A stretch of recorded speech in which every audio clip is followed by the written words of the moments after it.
샬롬.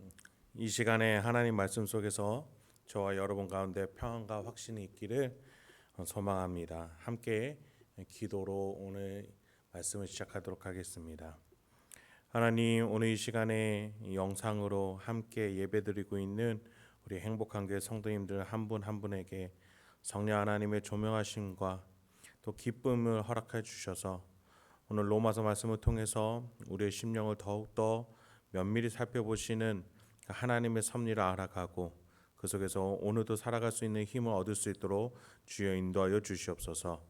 이 모든 말씀 예수님의 이름으로 기도했습니다. 아멘.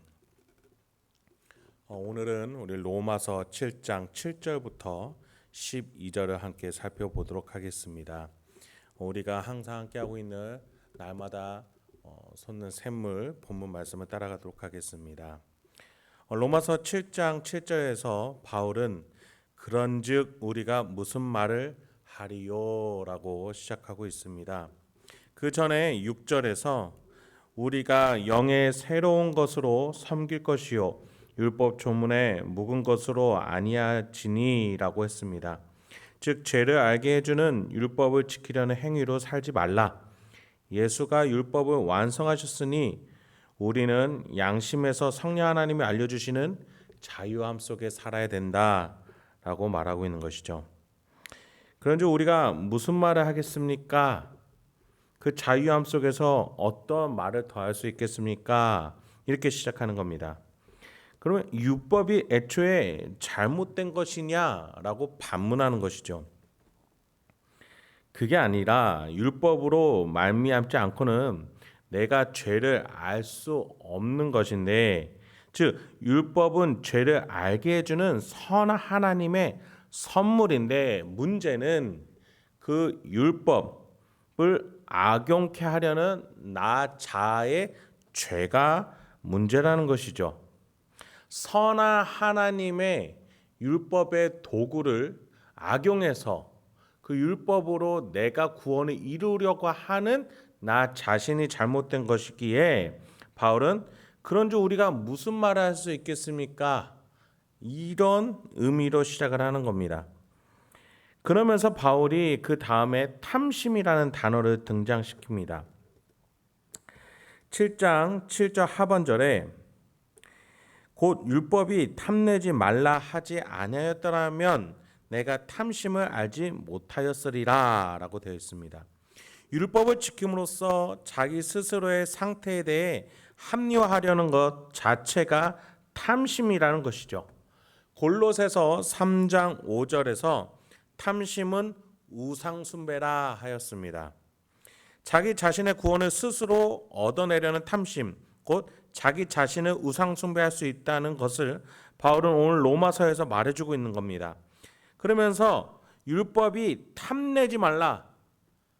너가 얻고 싶어하는 것을 얻음으로써 자급자족하여 구원까지도 이르게 하려는 그 탐심이 우상숭배다. 그리고 그 우상숭배를 지적해 주는 것이 율법이지 율법이 악한 것이 아니라는 것이죠. 그 율법이 하지 말라는 것을 안 함으로써 너가 구원을 얻으려는 것. 그러니까 율법이 하지 마라는 무슨 말이냐면 너는 이런 죄를 지을 수밖에 없는 존재야 라고 말해주고 있는 겁니다. 그러면 우리가 그 죄를 지으면서 우리에게 필요한 존재는 하나님이란 것을 깨닫고 하나님께 회개하면서 나아가야 되는 것이고, 그러므로 말미암아 하나님께 구원을 영생을 얻는 것이 합당한 도식일 텐데, 죄인된 인간은 그 율법을 악용해서 내가 그것을 안 함으로써 그것을 지켜냄으로써 내가 스스로 구원을 얻을 수 있다라는 탐심으로 가득 차게 된다는 것이죠. 8절입니다. 그러나 죄가 기회를 타서 계명으로 말미암아 내 속에 온갖 탐심을 이루었나니 이는 율법이 없으면 죄가 죽은 것임이니라. 죄라는 녀석이 바울의 빈틈을 비집고 오더니 계명을 지켜 나 자신을 세우자라는 합리화 도식을 이라는 탐심을 이뤘다라고 바울은 고백하고 있습니다. 죄라는 녀석은 율법이 없으며 움직일 수 있는 것이 아닙니다. 죄는 절대 기준이 되어줄 수 없습니다. 하나님만이 기준이 되어주시고 그 안에서 우리는 선악을 구별하게 되는 것이죠. 그런데 하나님의 기준이라는 율법을 죄가 이용하게 되면 탐심과 우상숭배로 쓰인다는 것이죠. 주의성수 11조 신앙생활 자체가 그러합니다. 그것을 함으로써 내가 무언가 된다, 내가 구원을 얻을 수 있다라는 생각이 유상숭배가 되는 것이라는 겁니다. 우리는 오로지 예수 그리스도가 날 대속하신 것에 감사함으로 예배와 헌금과 신앙생활을 하는 것이지요. 그래서 9절과 같이 바울은 이렇게 말합니다. 전에 율법을 깨닫지 못했을 때에는 내가 살았더니 선악의 분별을 모르고 있을 때에는 내가 그나마 살았다 이 말입니다.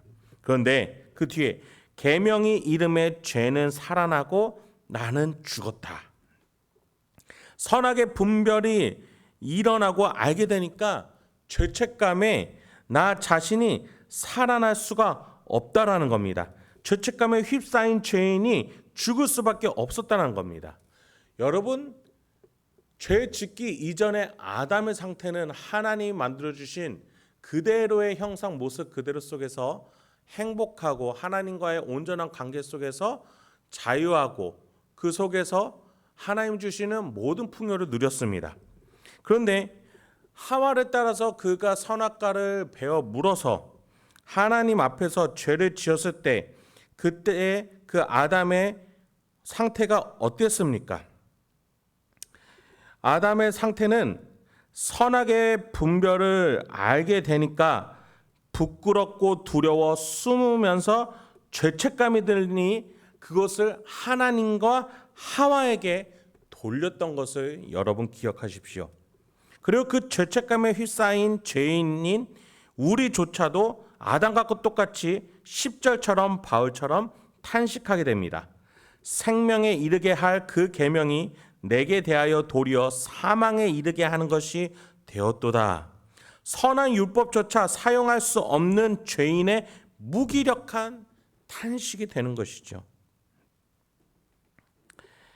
그렇습니다. 여러분, 하나님이 우리에게 살으라고 하나님께 돌아오라고 주신 율법을 인간은 그것조차도 악용하여서 두려워하면서 또 그 속에서 부끄러워하면서 그럼에도 불구하고 하나님께 돌아가지 않고 그 악용해서 자기 자신을 우상으로 삼아 합리화시키고 자기 자신이 구원을 스스로 얻을 수 있는 그 낭떠러지로 내몰고 가는 것이 바로 우리의 죄악된 습성이라는 것입니다.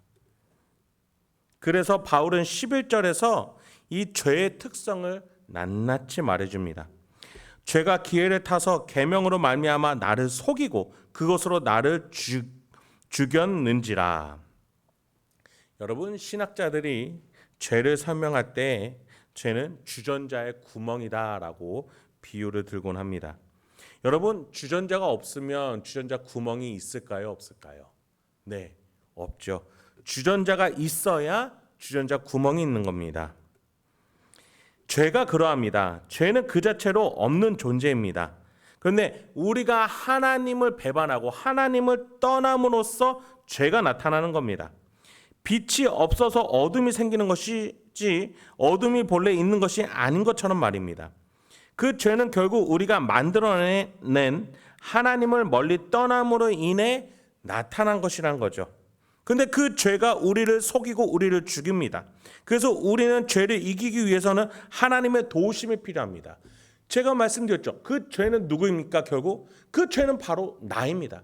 하나님을 떠나려는 나, 하나님을 멀리하려는 나, 내가 하나님을 멀리하려는 그 습성으로 인해서 죄가 나타나는 것이지 죄가 따로 있는 것이 아니라는 것이죠. 그렇습니다. 우리는 하나님으로 떠남으로 인해서 죄에 속박되고 그 죄성으로 말미암아 하나님 주신 율법조차도 악용하는 그런 낱낱이 정말 뜯어 고칠 수 없는 악한 죄인이라는 것을 인정하고 율법이 나를 향하여 와서 내가 죄인인 것을 드러냈을 때 우리는 그것을 나 스스로 합리화시키려는 그 도식에 넣으려고 하는 것이 아니라 하나님께로 돌아가 주님, 나는 이 계명들을 지킬 수 없는 죄인입니다. 그러니 하나님 도와주시옵소서. 선한 삶을 살 수 있게 도와주시옵소서. 이 계명처럼 이 선한 삶을 살 수 있는 존재가 되기 위해서 예수 그리스도의 대속이 필요합니다. 나를 먼저 선한 존재로 내 안에 성령 하나님의 내주교통 감동 감화 역사하심으로 예수 그리스도의 그 대속으로 나를 새 사람으로 의롭다 하여 주셔서 내가 이 삶을 자연스럽게 살아낼 수 있도록 주님 인도하여 주시옵소서. 이게 올바른 도식이라는 거죠. 그래서 바울은 12절과 같이 말합니다. 이로 보건대 율법은 거룩하고 계명도 거룩하고 의로우며 선하도다. 하나님이 주신 율법과 계명 모두 의로운 것이고 좋은 것입니다. 이것을 잘 사용하기 위해서 우리는 하나님의 도움, 예수 그리스도의 대속, 성령 하나님의 조명이 필요합니다. 기쁨으로 율법을 지킬 수 있는 길이 예수로 말미암아 열렸다는 것이죠. 우리에게 필요한 것은 예수 그리스도의 도우심임을 우리는 오늘 이 시간 기억해야겠습니다. 그렇습니다, 여러분. 우리는 우리 스스로 절대 선한 존재가 될 수 없습니다. 우리 안에 살아계시는 그 예수로 연합되어져서 그 예수가 율법을 완성했던 것처럼 그 이웃을 사랑하고 하나님을 공경하고 그래서 그 모든 계명들을 완성했던 것처럼 우리는 예수를 따라가 예수와 하나가 되어서 그 선한 삶으로 한 발걸음 한 발걸음 나아갈 수 있는 줄 믿습니다. 오늘 하루 그 삶으로 예수님과 함께 도전하며 나아가실 수 있는 저와 여러분이 되길 소망합니다. 이 시간에 기도하겠습니다. 하나님, 오늘도 귀한 말씀으로 우리를 인도해 주시니 감사드립니다. 우리는 너무나 연약하여 하나님이 주신 율법조차도 나 자신을 세우기 위한 도구로 스스로 합리화시킬 뿐인 죄인임을 고백합니다. 우리에게 도움이 되시는 예수 그리스도를 통해 우리가 대속받음을 기억하며 하나님의 법을 즐거이 지키고 섬기고 사랑하는 행복한 교회 성도 모두가 될 수 있도록 인도하여 주옵소서. 예수님의 이름으로 기도합니다. 아멘.